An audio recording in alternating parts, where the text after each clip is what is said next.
Hello बच्चों, तो हम नेक्स्ट टॉपिक की बात करते हैं। वो हमारा है 7.2.2 जो है भारत में स्त्री पुरुष की बीच की जनसंख्या।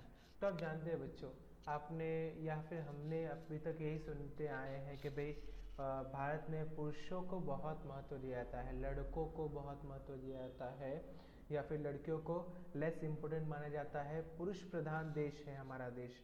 पुरुष प्रधान यानी कि पुरुष ही करता है, और पुरुष की करनी को जो है स्त्रियों को भोगना पड़ता है। तो यहाँ पे दिखाई दे रहा है, देखो बच्चों यहाँ पे क्या लिखा है कि भारत कुल जनसंख्या के अलग अलग वर्षों के दौरान स्त्रियों और पुरुषों की संख्या कितनी है, यह स्त्री पुरुष के प्रमाण द्वारा दर्शाया जा सकता है।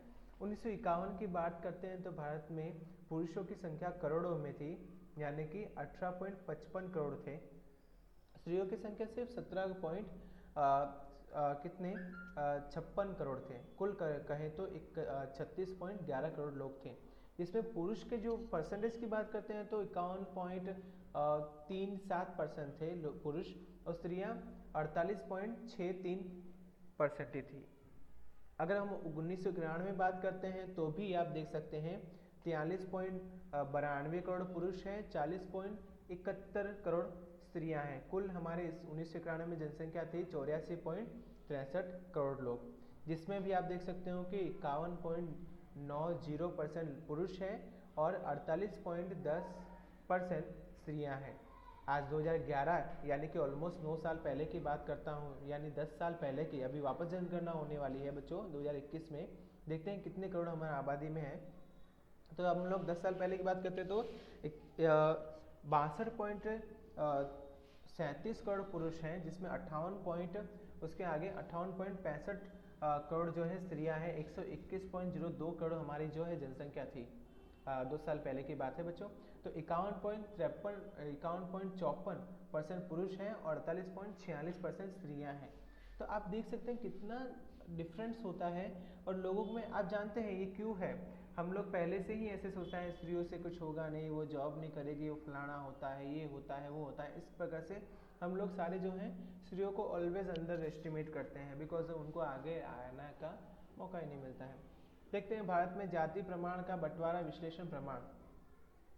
पहला है 1951 से लेकर 2011 तक की समयावधि के दौरान पुरुष की कुल जनसंख्या और स्त्री की कुल जनसंख्या में लगातार बढ़ोतरी हुई है, जो ऊंची जनसंख्या वृद्धि दर का परिणाम है। दूसरा, प्रतिशत की दृष्टि से देखें तो 1951 में कुल जनसंख्या में पुरुषों की संख्या 51.37% थी, जो 2011 में 51.54% हुई, जो 0.2% की बढ़ोतरी दर्शाता है।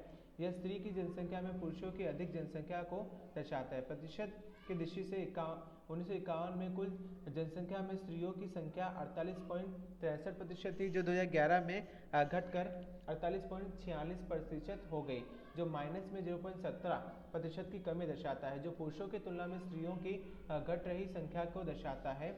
यह आने वाले समय के लिए एक चुनौती है।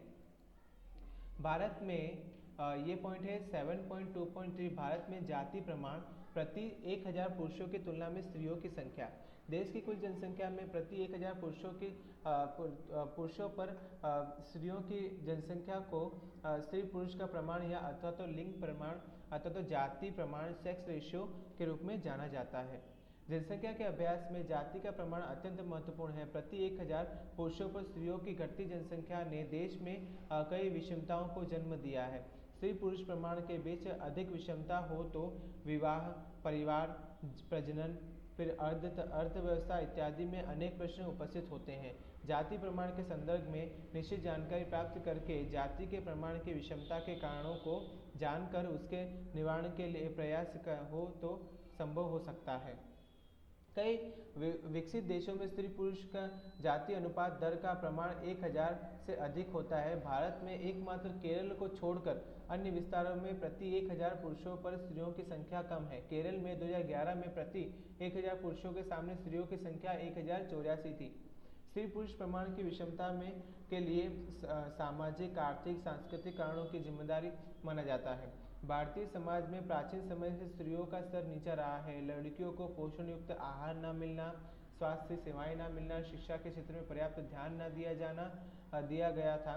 साथ ही दहेज प्रथा के कारण भी स्त्रियों को प्रति उपेक्षा व्यवहार किया जाता है। इसके अलावा लड़कियों की कम उम्र में विवाह अति गर्भ अवस्था में कारण उनके स्वास्थ्य पर विपरीत असर पड़ती है। इसी कारण से लड़कियों के बाल मृत्यु दर और वयस्क स्त्रियों को मृत्यु दर ऊंचा रहता है, जिसके कारण भारतीय समाज में कुल जनसंख्या में पुरुषों की अपेक्षा स्त्रियों का प्रमाण कम देखने को मिलता है। तो बच्चों यहाँ पे एक रेशियो दिखाया गया है, एक तो है भारत की जानकारी, दूसरी है गुजरात की जानकारी।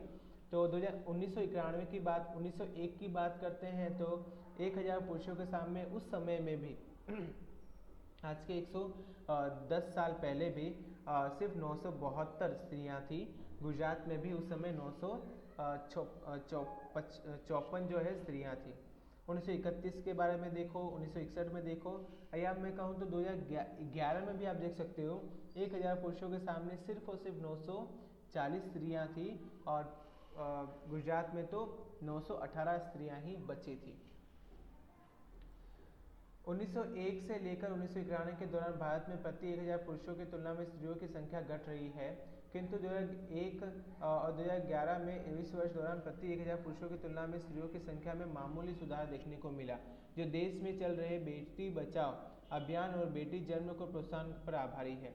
दूसरा, गुजरात की बात करें तो 1901 में से 2011 की समयावधि में प्रति 1000 पुरुषों की तुलना में स्त्रियों की संख्या लगातार घटती जा रही है, जिसके कारण कई सामाजिक, सांस्कृतिक और विशेषताएं अस्तित्व में आई है। स्त्रियों की लगातार घट रही संख्या के कारणों की चर्चा करें तो पुत्र प्राप्ति की तीव्र इच्छा के कारण आधुनिक युग में चिकित्सा साधन स्त्री भ्रूण हत्या का पोषण सिद्ध किए हुए हैं। इस परिस्थितियों को रोकने के लिए सरकार ने कई कानूनी प्रावधान अनिवार्य किए हैं, किंतु इन कानूनों का अमल ज़्यादातर सरकारी कागजों तक ही सीमित रह गया है। पंजाब, हरियाणा और गुजरात जैसे आर्थिक रूप से समृद्ध राज्यों में स्त्रियों और पुरुषों की असंतुला विशेष देखने को मिलती है।